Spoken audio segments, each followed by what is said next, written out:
To Miss Liz's TeaTimes. Today I am joined with Parul Shah from the Ottawa area, I believe. I will share a little bit about her bio and then I will get her to share a little bit on the language of mental health and how we should be uh, sharing more on mental health. But I'll give you a little bit on her bio and then I'll let her come in and share a little bit with you guys. Parul Shah is an MSP RSW, is a privately owned physiotherapist in the Ottawa area, focusing mainly on frontline personal dealings with PTSD, anxiety, depression, or anyone dealing with various traumas. The true understanding of frontline trauma often results either from lived experience or from living with someone who has a mental health injury. Paru is also a 911 family member who understands the dynamics of being viewed only as a family to an officer, yet it is often family members who see firsthand of the signs of mental health deterioration with their frontline loved ones. Peru also has extensive knowledge over unresolved trauma. Peru provides three-dimension services in person, by phone, or online. Peru has over 20 years of experience in the mental health field, and Peru is also a co-facilitator for a peer family-based group called First Responders Family Resilience Support Group in Ottawa. And I will bring her up so she can share a little bit about mental health behind it. Hi, Liz. How are you? I'm good, and you? Good. Thanks for inviting me. Thank you for accepting my invitation. Oh, you're welcome. You're welcome. I'm always wanting and willing to come on any kind of local podcast shows, as I am a Cornwall native, and my parents still live there, and I often go into Cornwall at least once a month to visit family and connect with the community. So I'm glad that you reached out. Cool. So, one of the biggest topics that have been recently kind of coming out in the last probably about 24, 48 months is the language we use around mental health. And what that means is how we speak about ourselves, especially when we're presenting ourselves or our story into the community, to our therapist, like myself, to our doctor, to our friends. But also, there's a bigger picture of language and mental health, and that's insurance companies. So when people go to therapy and they get an invoice from the psychotherapist, like myself going and providing an invoice, is they often take it to their benefits. And what the benefits are saying now is, sorry, you can't see a psychotherapist. In our benefit package, you can only see a psychologist. Well, here's a hard reality in Ontario is there are far and few between of psychologists in Ontario. The wait list to get a psychologist, I'm sure it's like this in Cornwall as well, it's between 3 to 18 months. It is long. So imagine you having a mental health injury or struggles. You are needing help. You went to the doctor. The doctor's like, go see somebody, talk to somebody. So then you go and speak to somebody, and then they give you paid for the service, you get an invoice, and now you're declined from your benefits. What's going to happen next? So what happens is they're stuck. A client is stuck.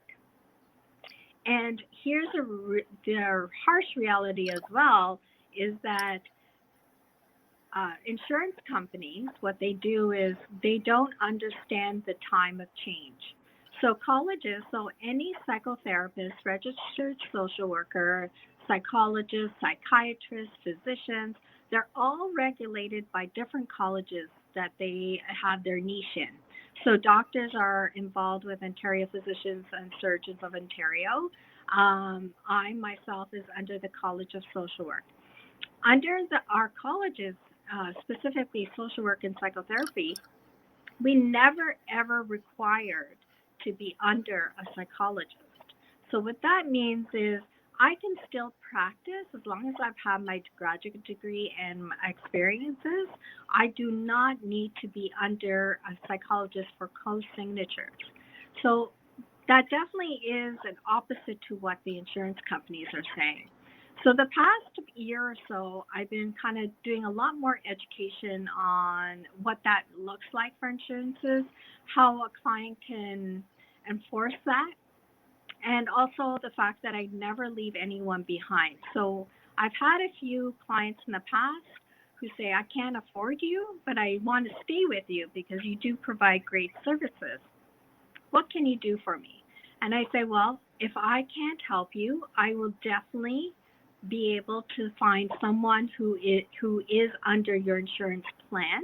However, I can do provide unlimited spots, reduced cost therapy.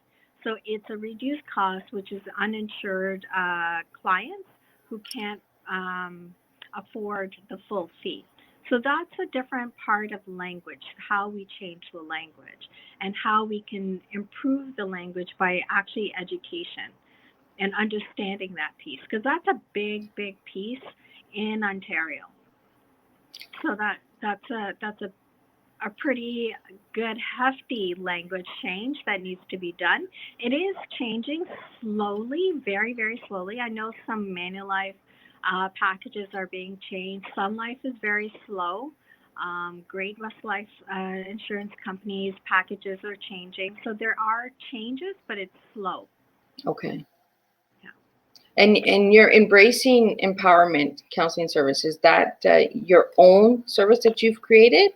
Yeah, so Bracing Empowerment Counseling Services, I created, founded, and own since 2016. Okay. And you provide the one-on-one counseling service and all that, right? Yeah, so one-on-one, in-person, online, or by phone, especially those like with complexity of anxiety, phobia of leaving their homes, especially with also with complex PTSD.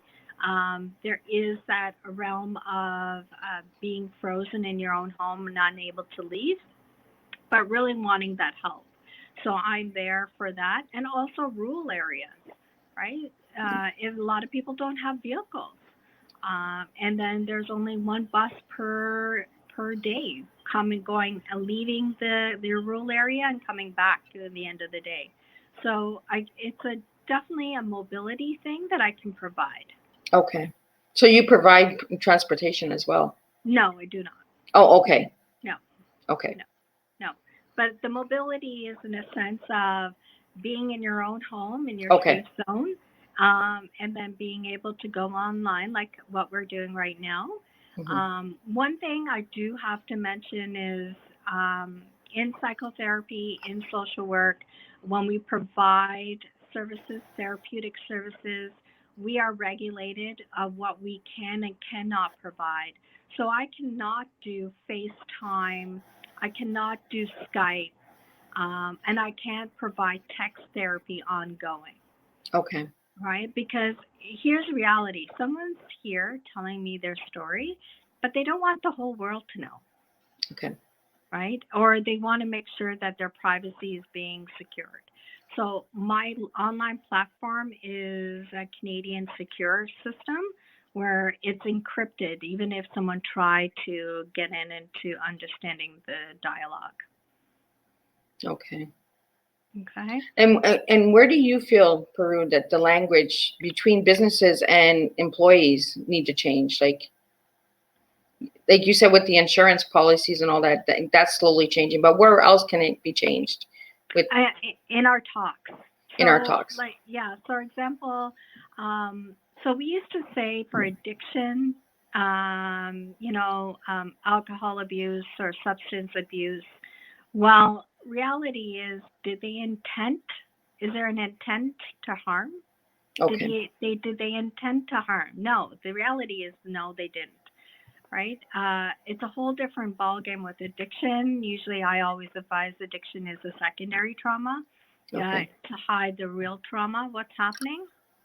So, looking at language, instead of saying substance abuse, we're saying substance use disorder. Oh, okay. So you've changed it completely. Yeah, so Mental Health Commission of Canada changed it for us.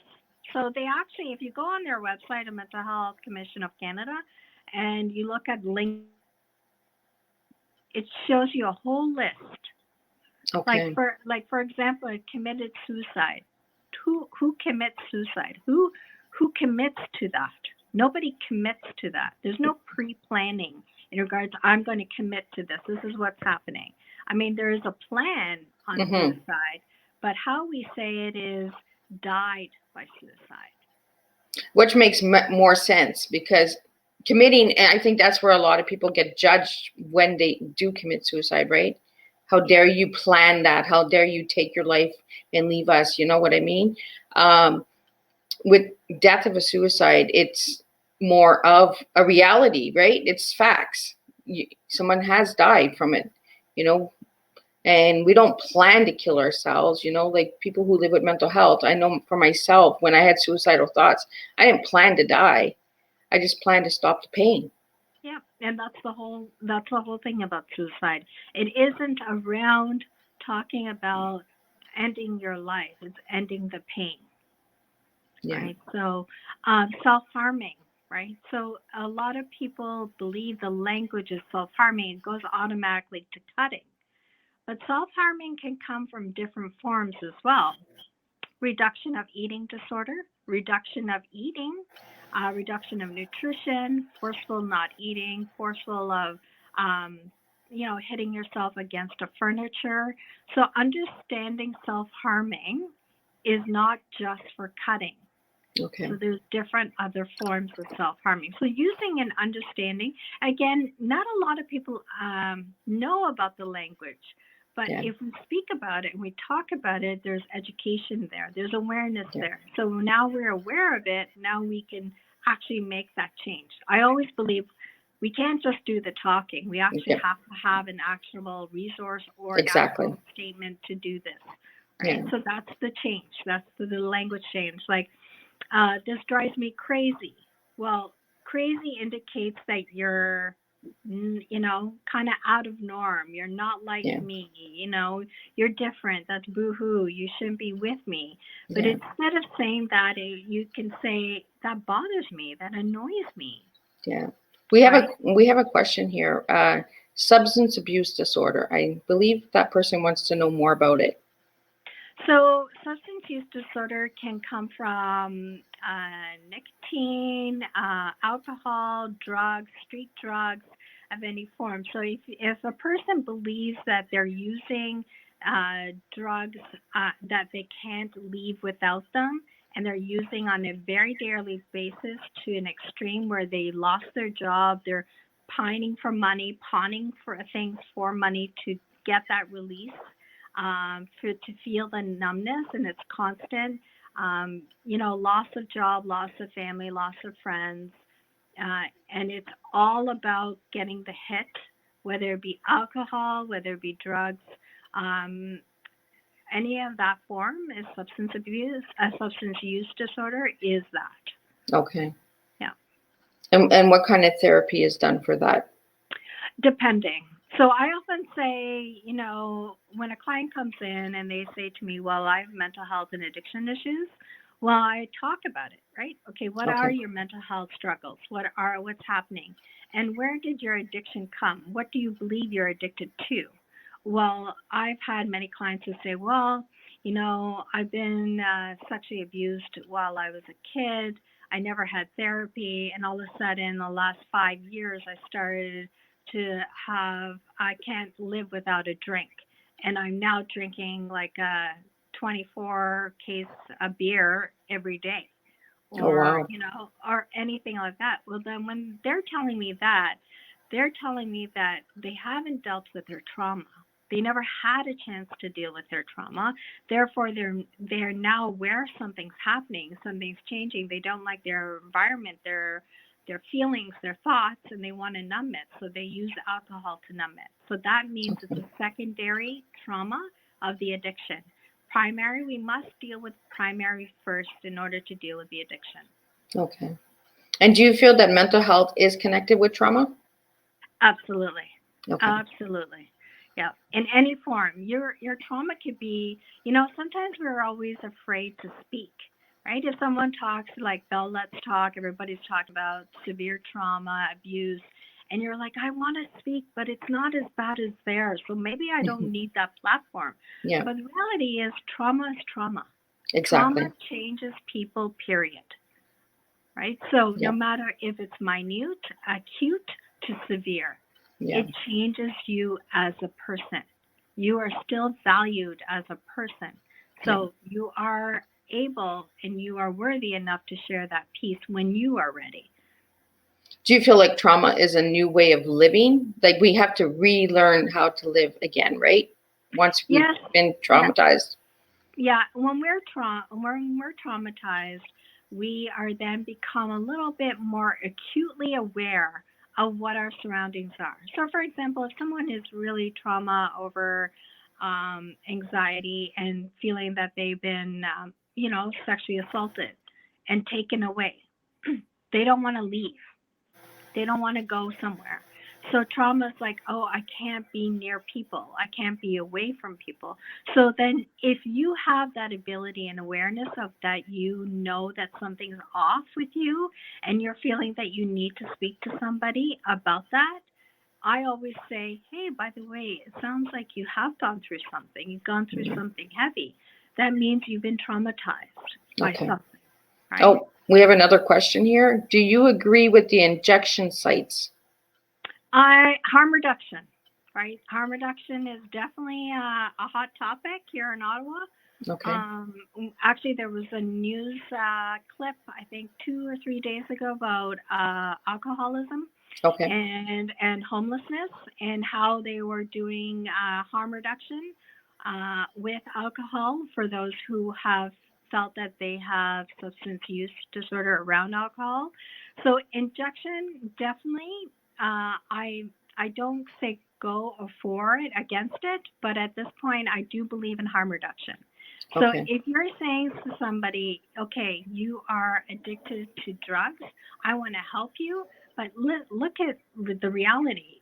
I can't do cold turkey. It's like saying to somebody, hey, if you smoke a pack of half a cigarettes a day, I'm taking all of it. You're done. It's cold turkey. Okay. Some people, and it could higher risk health wise as well. You could be at higher risk of a heart attack, heart failure, stroke, high blood pressure increase, weight gain, all that. So harm reduction provides that ability and safe zone, a safe place without being judged as saying, okay, I have an addiction issue. I am trying my best to reduce my addiction. Injection sites are saying, yes, harm reduction, but also I'm providing you a safe needle. So there's a lot of heated discussions about that. Oh, Yeah, so there is definitely 2 or 3 versions of what that injection sites can yeah, be. it's the first time I've heard about it, so I'm going to have to look into it more myself. So I'm big on researching things that I don't know about or if I've just learned about it, so I know a little bit more about it, right? Yeah. So since we're on tea time, Carl, is there any story behind tea for you? Yes, there actually is. Okay. So my mother-in-law, she used to go to extended family high tea. Okay. And they used to do strumpets and cookies, and we do different types of tea and we share, and it's not just in a mug. It actually, we had to bring a special tea cup, Okay. and we share our stories and different things, what's exciting, what's new, what book are we reading, and connecting with one another in different generations. Oh, I think I lost you. Sorry, Oh. we just got cut off. Yeah. Yeah, so I lost Can you. you hear Yeah, me? I can hear you. All right. Yeah, so you were saying that you had to bring your own cup and you shared stories? Hello. Hello? Can you hear me? Are you there? I can hear you.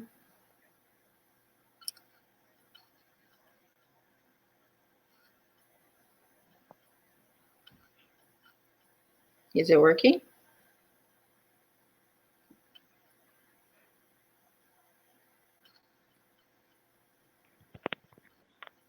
I can hear you moving around. Can you hear me?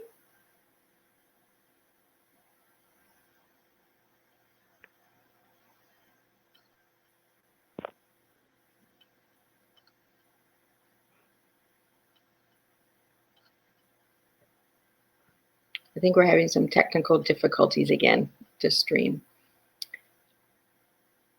I believe Peru is working on her end to try and get it to work again.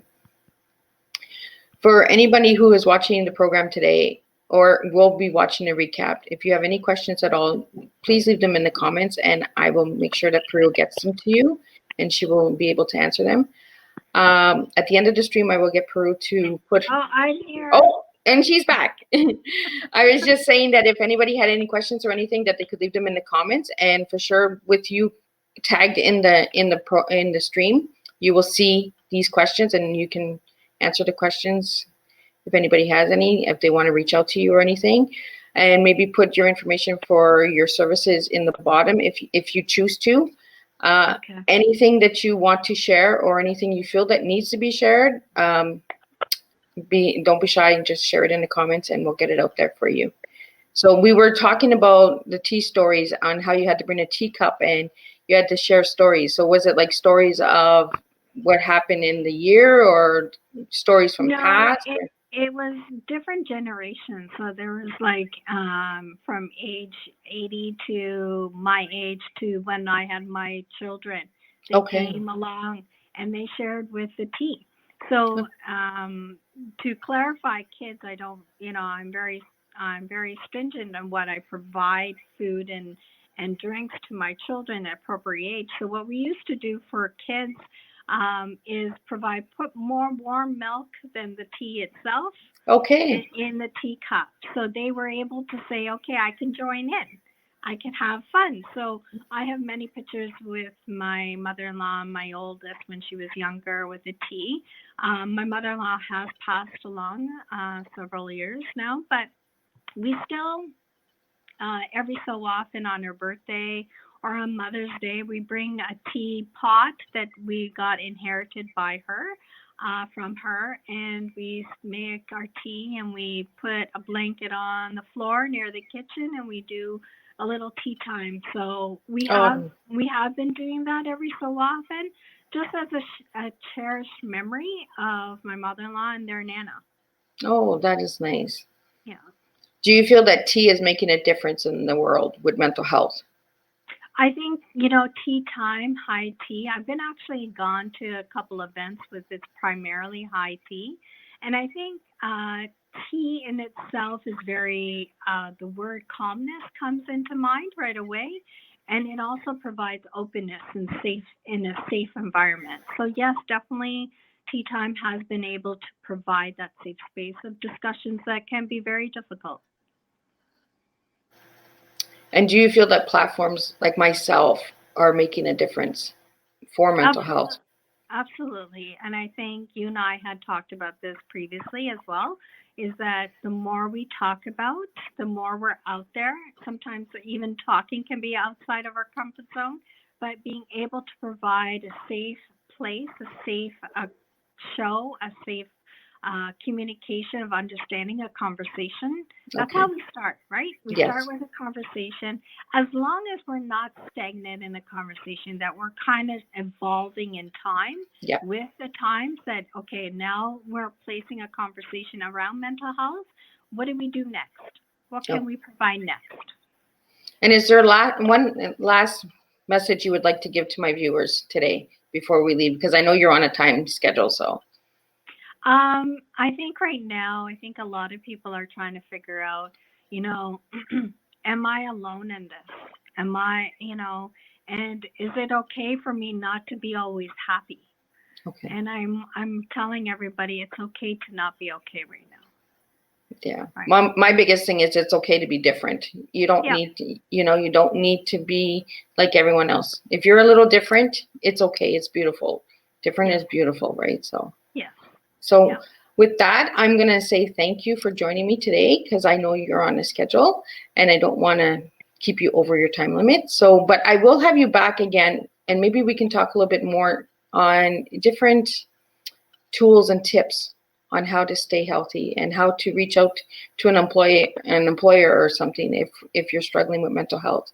So those are other topics we could reach out and do again, maybe on a different time and date. And until then, thank you again for joining me today. No, thank you, Lise. I appreciate it. I really appreciate it. And until then, I ask you all to grab your teacups. And today I'm drinking pomegranate tea from Heritage Farm. So support your locals. Sometimes they have incredible blends as well. So with that, my next tea time, I believe, is the 28th. And I have a surprise coming. So that's all I can say for now. So until then, thank you for joining me for tea time. And I'll see you again.